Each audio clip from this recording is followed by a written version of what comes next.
observations that we have.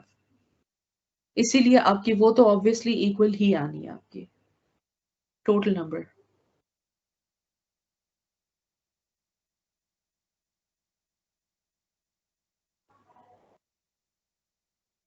And this is another way to check that whether your expected frequency is correct or no. ठीक है, आप उससे भी cross check कर सकते हैं. That you take the sum of your expected frequencies and sum should be equal to the number of observations. जो आपकी observed frequencies का sum है, this sum and this should be equal.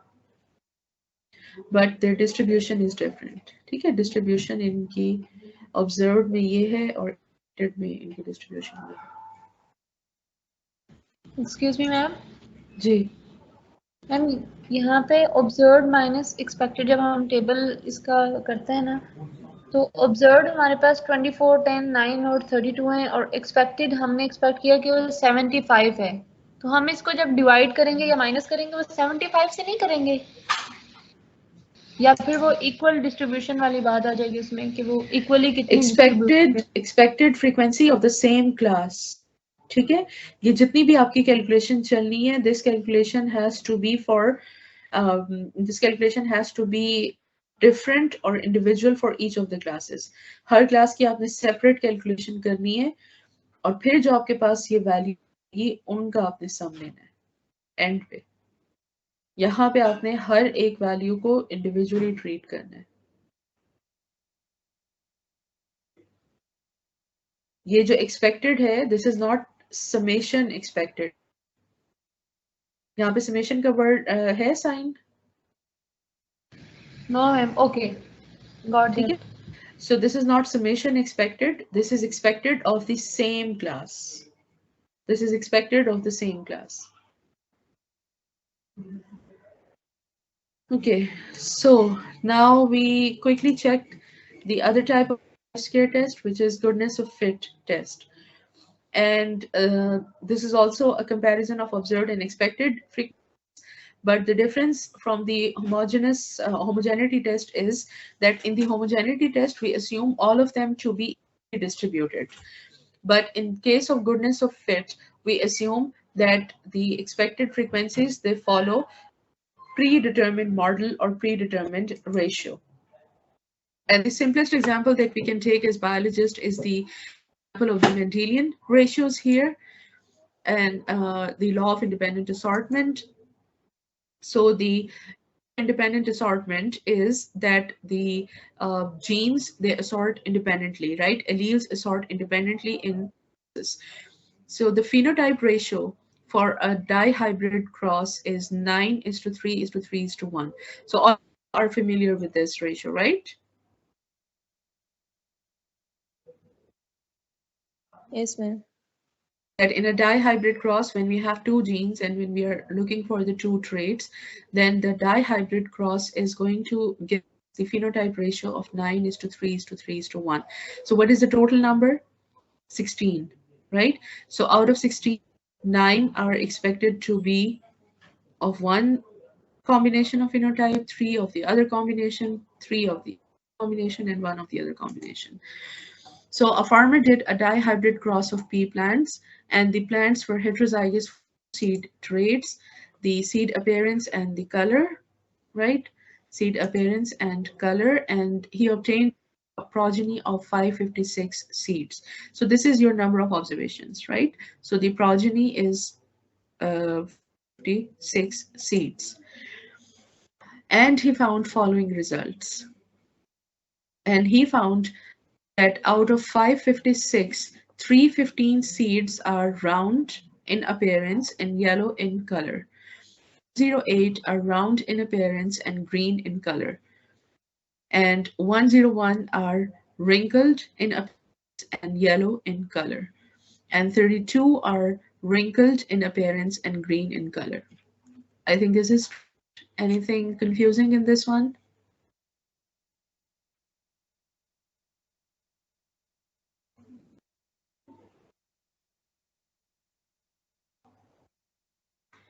Anything confusing? No, ma'am. Okay, so what is this? These are the observed frequencies. Observed frequencies in these four classes. So the question is, does the result of this cross follow the Mendel's law of independent assortment? So now tell me how this is different from the test of homogeneity.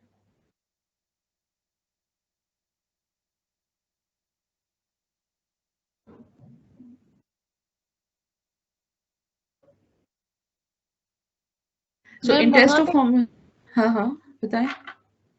Ma'am वहाँ पे हम assume करते थे कि observe values expected के equal हैं. नहीं, observe तो एक्सपेक्टेड के इक्वल हैं, वो हम यहाँ पे भी अज्यूम करेंगे, लेकिन जो एक्सपेक्टेड फ्रीक्वेंसीज हैं, how we are going to calculate those expected frequencies. वहां पे हमने ये अज्यूम किया था ना कि फ्रीक्वेंसीज के इक्वल है, यहाँ पे भी हम यही अज्यूम करेंगे that they are equal to the expected frequencies. But how we are going to the expected frequencies? Are we going to say that these must be equal in four classes? It should be 1:1:1:1 like previously. Previous case में हमने क्या किया था, जो भी हमने check किया है डिक्सेला प्यूपाई का, उसमें हमने रेशियो 1:1:1:1 रखी है ना, that all of them they have a homogeneous distribution, right? But are we following the same distribution here, no no ma'am, ma'am. यहाँ पर हम लोग 9 or ratio we 3 ratio follow 3 a ratio 1 specific होंगे? ratio, a specific predetermined ratio, right? So we are following a specific predetermined ratio. So that is why we are going to use a different type of the chi-square test, right? So we are not going to use the homogeneity.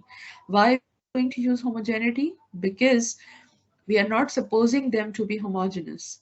Rather, we are supposing them to a predetermined ratio. And why this is called goodness of fit? Because we are going to see how these observed frequencies are going to fit into the predetermined ratio, right? How much this fit is, that how much do they follow. So the null hypothesis is going to be the observed frequency distribution follows the Mendel law of independent assortment, right? The observed frequency distribution follows the Mendel law of independent assortment. And the alternative hypothesis is the observed frequency deviates from the Mendel's law of assortment. So let me write down another statement for the alternative and the null hypothesis for you, so you can have a good comparison of the homogeneity and this one, right?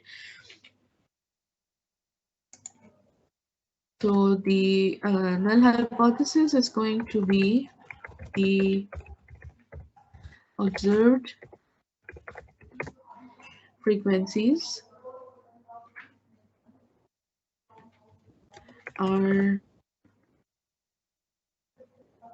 or the observed frequencies are similar, or the observed frequencies are non-significantly, or the observed, I think similar is going to be a good word.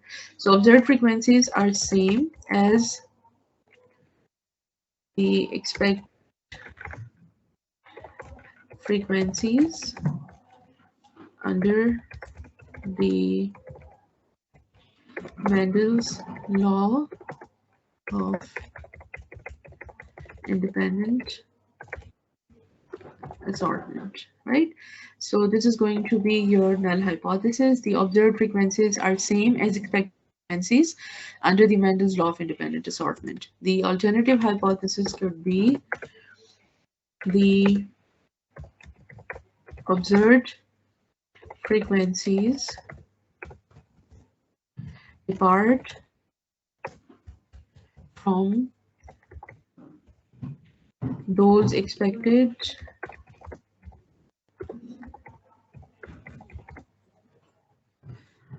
under Mendel's law of independent assortment by an amount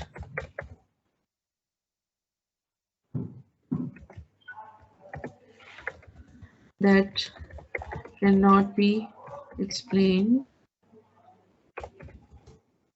by chance or sampling error, right? So this can be your alternative hypothesis that the observed frequencies they deviate or they depart from those expected under Mendel's law of independent assortment by an amount that cannot be explained by chance or sampling error. So these are your alternative statements. ठीक है, आप उनके बजाय ये statements भी use करते हैं. So the point here is that we have taken these frequencies, right? And we have to check that whether these frequencies follow the Mendel's law of independent assortment or no. And for that purpose, we have stated our null hypothesis and alternative hypothesis. And in this case also, we are assuming that the observed frequency is equal to expected frequency. That the observed frequency is equal to expected frequency, and here we are supposing that the observed frequency is not equal to the expected frequency, right? So the point is that how we are going to calculate the expected frequency. So we are going to calculate expected frequency on the basis of the predetermined, which is 9:3:3:1. So the step is to calculate the expected frequency, and for the expected frequency, we need to follow the predetermined ratio, which is 9:3:1. So this is the expected frequency of different phenotypes. So 9 divided by 16. So 0.5625 or 56.25% of the observations must be in round yellow class, right? And then 3 by 16, 3 by 16, 1 by 16. So these are the proportions in which the phenotypes they are expected to be distributed, and how we are going to convert is into frequencies, into numbers, by multiplying these with the total number of observations that we have. So 556 is the observations that we have. So we are going to multiply this by 9 by 16. So this is simply 9 by 16 multiplied by 556. And this is 3 by 16 multiplied by 556. This is 1 by 16 multiplied by 556. So we have these values, and these are the expected frequencies, and their sum equal to 556. So this is just like the previous equation in the test of homogeneity. We had 1:1:1 ratio. So we divided 1 by 4 and multiplied it by 75, 1 by 4 multiplied by 75. But here we don't have the homogeneous distribution, rather we have predetermined distribution. So therefore we are going to calculate the expected frequencies in this model. ठीक है, इसी को follow करते हुए हमने calculate करनी है. Is this point clear? Yes, ma'am. सबको क्लियर हो गया? Yes, ma'am. Okay. So now when we calculated the expected frequencies, what is the next step? Next step is the same, that we have to calculate the chi-square value. And for that, we are going to have the similar table with the similar columns, right? So the observed expected frequencies for each of the classes, and then we have to take their individual square values, then we have to divide them individually, and then take the sum. So you have the values here. So just quickly calculate the chi-square value, right? I think 2 minutes should be enough.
Are you done with the calculation? Yes, ma'am. No, ma'am. Okay.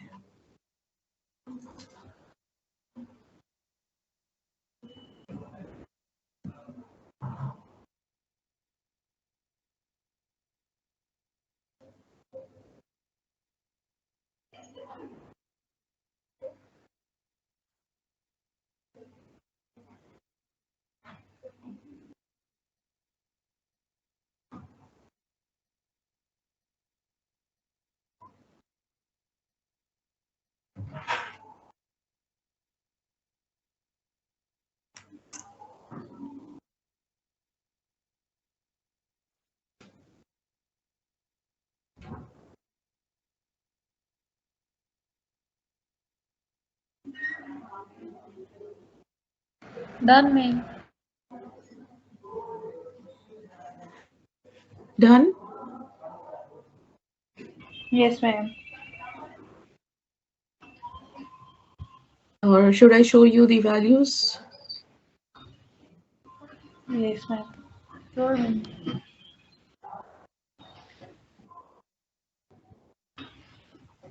जी दिखाऊं आप लोगों को या नहीं अभी सबने कर लिए? जी यस मैम दिखा Yes, ma'am, दिखा दें. Okay, so this is the difference between the observed and expected frequency for each of the four classes: 2.25, 3.75, minus 3.25, minus 2.75. Right?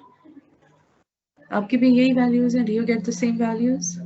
Yes, ma'am. Yes, ma'am. Yes ma'am Okay, so then we have the square of this difference, and this is 5.06 and 14.06, 10.56, and 7.5625. So have you calculated the same values? Yes ma'am Yes, ma'am. Now you have to divide the individual difference, square of the difference between the observed and expected frequencies by the expected frequency of same class. And you can see that the expected frequency of each class is different. So for the first class, you're going to divide it by 312.7. Second one, you're going to divide it by 104. For the third one, 104. And for the fourth one, 34.75. So the same value of chi-square. Yes, ma'am. Yes, ma'am. Okay, so this is our test statistic. What is the next step? हम table check Degree of करेंगे. freedom. Yes, we have to compare this with the table value. And for that purpose, we need degree of freedom. And what is degree of freedom here? Number of classes minus 1, right? 3.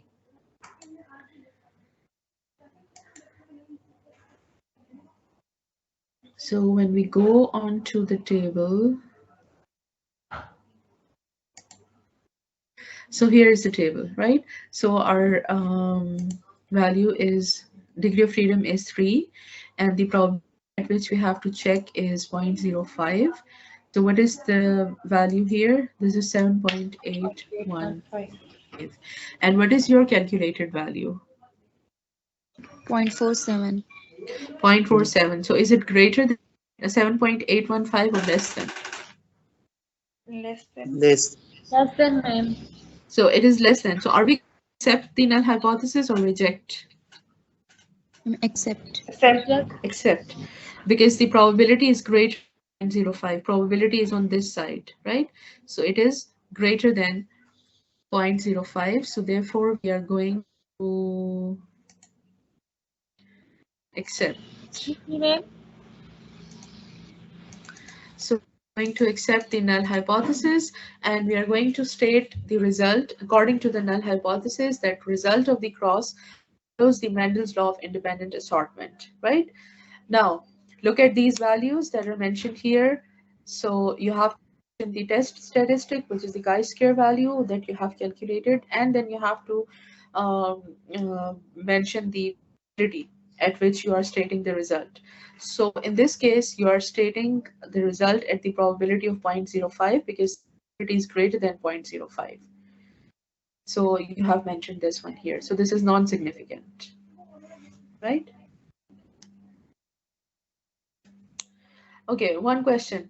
that if our null hypothesis is accepted and probability is greater than 0.05, then do we need to check this one at probability of 0.01 or 0.01 or 0.01? No, No, ma'am. ma'am. No, because the probability is already greater than 0.05. So if it is greater than 0.05, then obviously it is greater than 0.01 as well and 0.001 as well. So therefore, there's no point in going further. We are going to stop here. Now we have exercise questions, right? And I think you should do this exercise at home, or do you need me to explain it here?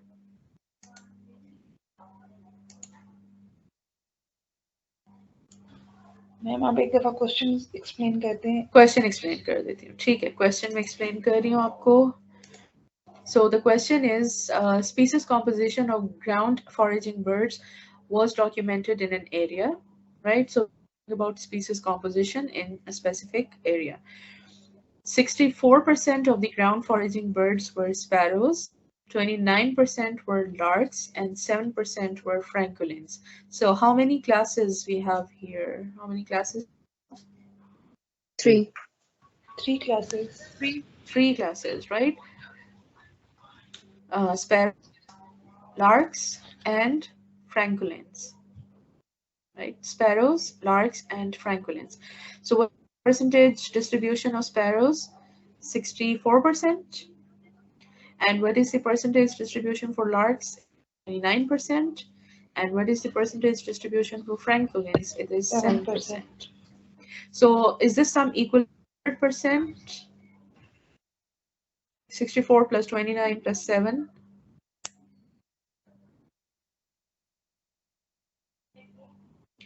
This must be equal to 100. Yes. Check करें. Yes, ma'am. 100%. This is equal to 100. So this is equal to 100, which means that out of every 100 ground foraging birds, out of every 100, 64 are expected to be ground sparrows, 29 are expected to be larks, and 7 are expected to be francolins. So the problem is that a new study was done 30 years later, right? 30 years later to find out any in the species composition. So from the same area, again, sampling was done to find out the species composition and to find out that if the species composition is the same as was found 30 years back, or it has changed.